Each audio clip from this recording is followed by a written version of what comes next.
মুখ্যমন্ত্রী মমতা বন্দ্যোপাধ্যায়ের অনুপ্রেরণায় বর্ধমান দক্ষিণের বিধায়ক খোকন দাসের উদ্যোগে আয়োজিত খেলা হবে দিবস পালন করা হচ্ছে বর্ধমান কার্জন গেট চত্বরে।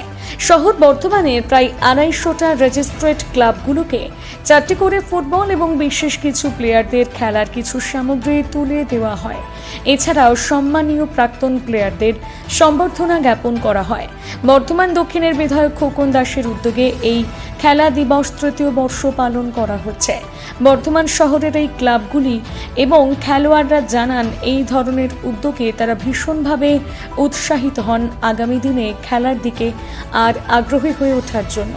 উপস্থিত বিধায়ক বিদেশ বসু, বিধায়ক মানস ভট্টাচার্য, জেলা পরিষদের সভাধিপতি শ্যামা প্রসন্ন লোহার এবং প্রাক্তন খেলোয়াড়রা, এছাড়াও ওয়ার্ডের কিছু কাউন্সিলরগণ।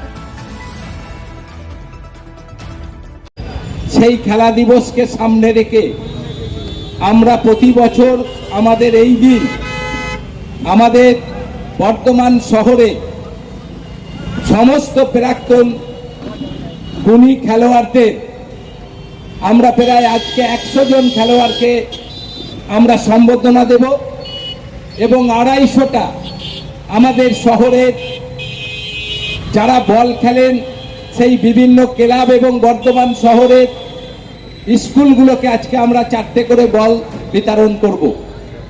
এই অনুষ্ঠানে আজকে আমাদের প্রধান অতিথি হিসাবে উপস্থিত রয়েছেন ভারত বিখ্যাত ফুটবলার আমাদের উলবেড়িয়ার আমাদের সহকর্মী বিধায়ক বিদেশ বোস মহাশয় উপস্থিত আছেন আমাদের আরেকজন ভারত বিখ্যাত বিশিষ্ট খেলোয়াড় ফুটবল খেলোয়াড় আমাদের মানস ভট্টাচার্য মহাশয়, তিনিও আজকে আমাদের এই অনুষ্ঠানে এসে উপস্থিত হয়েছেন।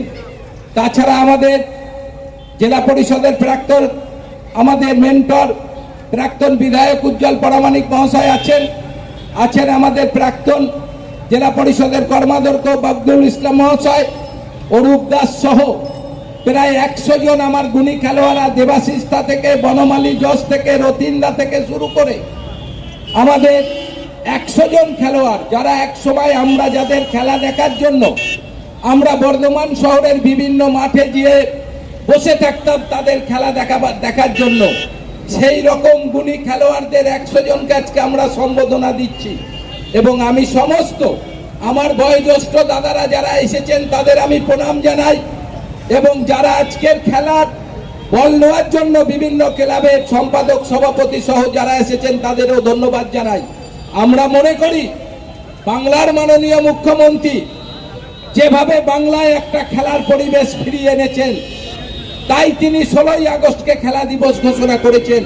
আর এই খেলার পরিবেশ ফিরিয়ে এনেছেন বলেই আজকে বাংলার বুকে এমন একটা মাঠ নাই যে মাঠে কোনো জায়গায় খেলা হবে না, এরকম একটা মাঠ নাই। বাংলার প্রতিটি মাঠে আজকে কেউ ক্রিকেট, কেউ ফুটবল, বিভিন্ন জন আজকে খেলায় তারা অংশগ্রহণ করবেন প্রতিটি মাঠে। আমাদের মধ্যে এসে উপস্থিত হয়েছেন আমাদের সম্মানীয় জেলা পরিষদের সভাধিপতি আমাদের